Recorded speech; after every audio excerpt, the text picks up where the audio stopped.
Shalom Bapak Ibu yang dikasih oleh Tuhan.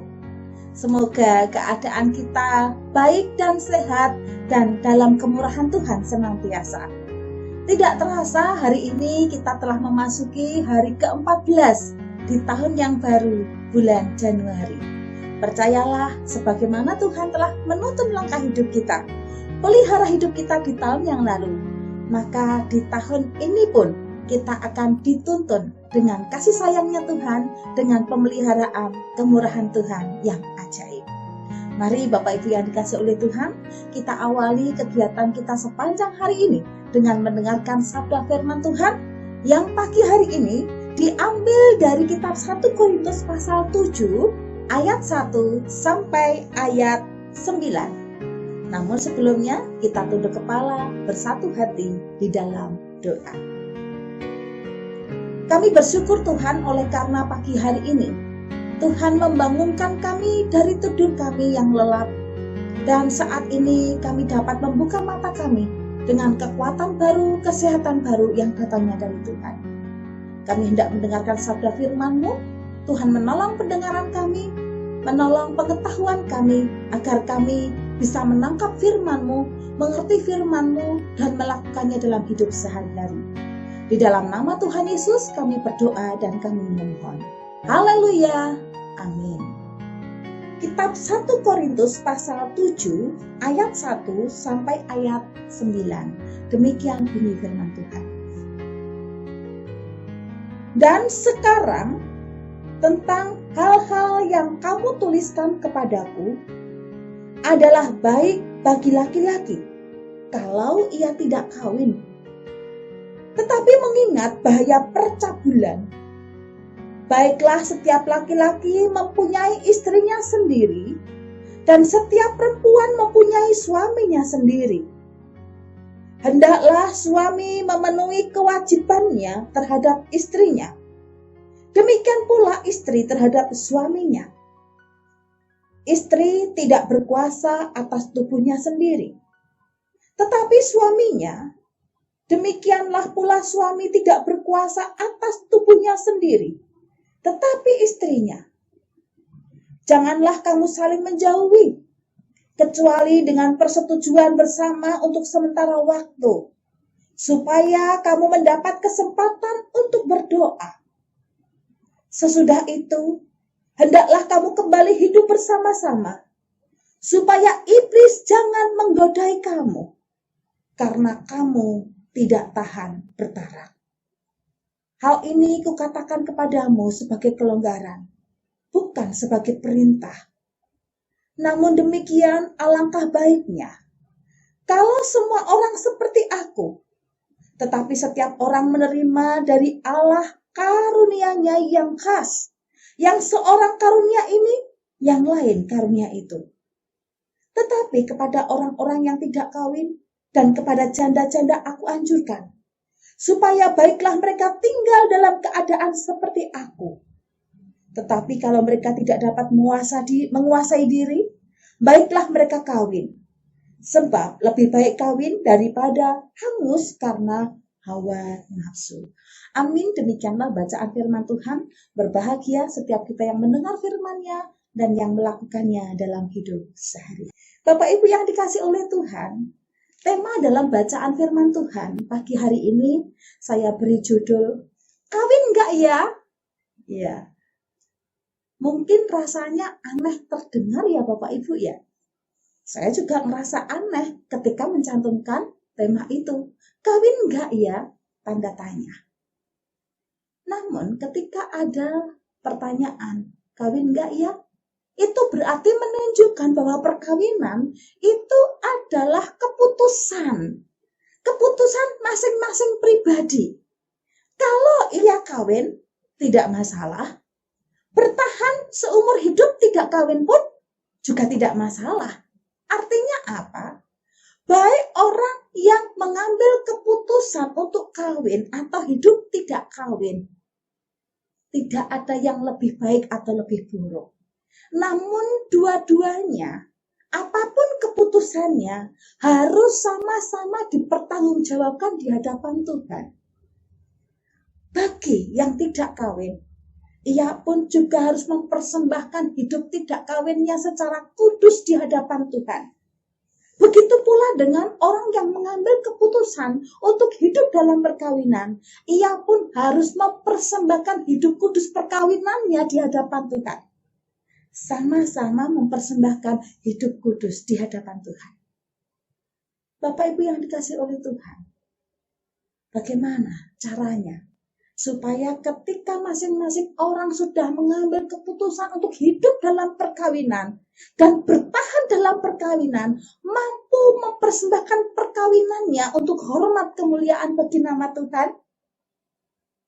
Yang pertama, firman Tuhan memberi petunjuk, yaitu dengan cara masing-masing, baik itu istri atau suami, harus tahu posisi dan fungsinya. Jempol jangan sekali-sekali hendak menggeser posisi jentik. Begitu pula sebaliknya. Jentik jangan sekali-sekali menggeser posisi jempol. Masing-masing istri atau suami sudah diberi porsinya oleh Tuhan. Sudah diberi fungsinya oleh Tuhan. Dan masing-masing harus berperan sesuai dengan fungsi dan porsinya. Seorang suami harus bertanggung jawab terhadap istrinya. Suami harus mengasihi istrinya sebagaimana mengasihi dirinya. Istri harus tunduk penuh hormat taat kepada suaminya. Dan dua-duanya saling melengkapi dalam perkawinan kudus. Jadi, antara suami dan istri tidak ada kedudukan yang lebih tinggi atau lebih rendah, tapi punya fungsi, porsi yang berbeda, namun sama-sama dipakai untuk saling melengkapi, saling menopang, saling membangun, sehingga perkawinannya dapat dipersembahkan untuk hormat kemuliaan bagi nama Tuhan. Kemudian yang kedua, bagaimana caranya kita dapat mempersembahkan hidup perkawinan kita di hadapan Tuhan, supaya perkawinan itu mendatangkan hormat kemuliaan bagi nama Tuhan. Yang kedua adalah dengan cara terus-menerus membangun hidup persekutuan. Salah satunya adalah membangun komunikasi. Berapa banyak keluarga yang berantakan karena komunikasi yang tidak nyambung? Ya, komunikasi yang tidak dibangun. Ketika komunikasi itu putus, masing-masing saling menjauh. Walaupun nampaknya dekat, tapi tidak melekat. Sama seperti rel kereta api. Walaupun selalu berjajar, beriringan, tapi tidak pernah satu, tidak pernah menyatu. Satu hati, satu pikiran, satu perasaan, satu tujuan di dalam Tuhan. Itu maksudnya. Namun firman Tuhan mengajarkan, sama seperti magnet besi sembrani. Semakin ia didekatkan, maka akan saling tarik-menarik di antara keduanya. Ketika saling tarik-menarik di antara keduanya, maka besi sembrani tersebut lengket, nempel satu kesatuan. Mari kita yang diberi kesempatan untuk hidup dalam pernikahan atau perkawinan, mari kita sama seperti besi sembrani. Semakin dekat, semakin nempel. Semakin dekat, semakin melekat. Semakin dekat, semakin dalam kesatuan. Jangan saling menjauhkan diri. Apapun pergumulan dalam perkawinan, mari kita saling membangun persekutuan di dalam Tuhan. Jaga komunikasi, jaga kebersamaan. Jaga dalam melayani bersama-sama. Semua kita jaga. Supaya apa? Keluarga kita bertahan dalam keutuhan yang bisa dipakai untuk memuliakan Tuhan. Lalu yang ketiga, dengan cara apa? Yang ketiga adalah dengan cara mengendalikan hawa nafsu. Mengendalikan hawa nafsu. Hawa nafsu ini dimiliki oleh semua orang. Semua orang punya potensi untuk jatuh dalam hawa nafsu. baik yang hidupnya membujang atau tidak membujang, baik hidup dalam pernikahan atau yang tidak menikah, masing-masing punya potensi jatuh dalam hawa nafsu. Hawa nafsu apa?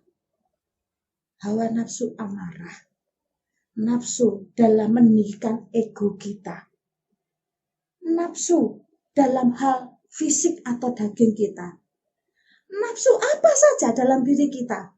Ada banyak hawa nafsu di mana kita punya potensi jatuh di dalamnya.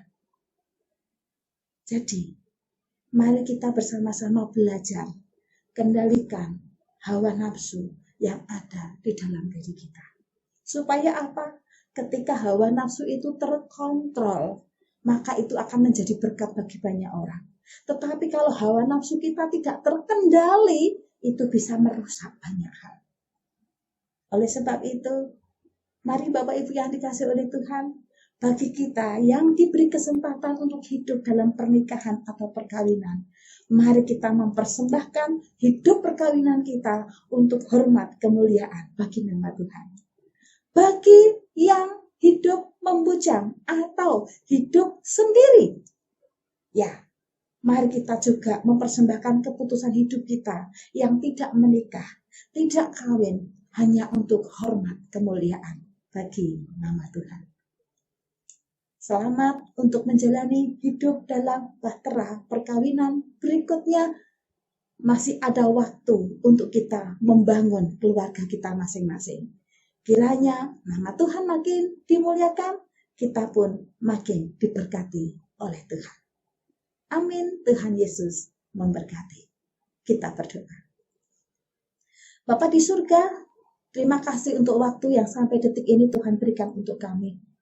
Kami berdoa bagi Bapak Ibu pendengar Bina Iman pagi hari ini. Bagi yang sakit, kami mohon jamahan tangan Tuhan untuk menyembuhkan. Bagi yang bergumul dengan keluarga, mungkin dijumpai ada keluarga yang berantakan, hubungan suami istri makin menjauh. Kami berdoa dalam nama Tuhan Yesus Kristus, Engkau menjamah, Engkau menyentuh, Engkau memulihkan apa yang retak, apa yang rusak.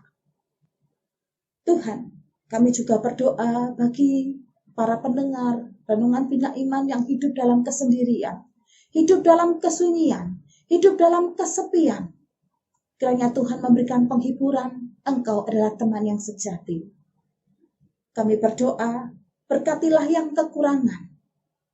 Tuhan memegang teguh setiap pengharapan demi pengharapan. Yang susah hatinya Engkau memberikan penghiburan, yang lemah hatinya Engkau memberi kekuatan. Kami mohonkan, kami doakan, hanya di dalam nama-Mu, Tuhan kami, Yesus Kristus. Haleluya.